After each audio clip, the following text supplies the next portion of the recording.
વડોદરા તાલુકા પંચાયતની કારોબારી સમિતિની બેઠક આજરોજ તાલુકા પંચાયત કચેરી ખાતે મળી હતી. તાલુકા પંચાયત વડોદરાની કારોબારી સમિતિની બેઠક આજરોજ 1 જુલાઈ બુધવારના બપોરના 12 કલાકે તાલુકા પંચાયતની કચેરી ખાતે તાલુકા પંચાયતના કાર્યકારી અધ્યક્ષશ્રીના અધ્યક્ષપણા હેઠળ રાખવામાં આવી હતી. સભાની કાર્યસૂચિમાં આજે કારોબારી સમિતિના અધ્યક્ષશ્રીની વરણી કરવામાં આવી હતી. આજે કારોબારી સમિતિના ચેરમેન તરીકે બ્રિજેશભાઈ ઠાકોરની વરણી થતાં તેમણે પદભાર સંભાળ્યો હતો. તેમણે જણાવ્યું હતું કે મોન્સૂનને જોતા તે દિશામાં કામગીરી કરાશે તેમ તેઓએ જણાવ્યું હતું. વરસાદી કાંસ સહિતની કામગીરી હાથ ધરાશે. 90% જેટલી કામગીરી પૂર્ણ થઈ ગઈ છે. 10% જેટલી બાકી છે તે પણ વહેલી તકે પૂર્ણ કરાશે.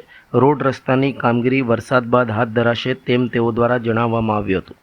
આજે કારોબારી સમિતિના ચેરમેન તરીકે પદભાર સંભાળ્યો છે અને આગામી દિવસોમાં જ્યારે વરસાદ માથે હોય તો વરસાદની આપણે કામગીરી જે બી હશે એને ધ્યાનમાં રાખીને આગળનું કામ કરીશું. તાલુકાને લક્ષીને કયા જે કાર્ય છે તે કરશો પ્રાયોરિટીમાં જ્યાં વરસાદને લક્ષીને હમણાં જે કામો છે જેમ કે વરસાદી કાંસનું જે આ કામ બાકી હોય એ તાત્કાલિક ધોરણે પૂર્ણ કરવા માહિતી આપીશું. પ્રી મોન્સૂનની કેટલી કામગીરી બાકી છે કેટલી થઈ છે?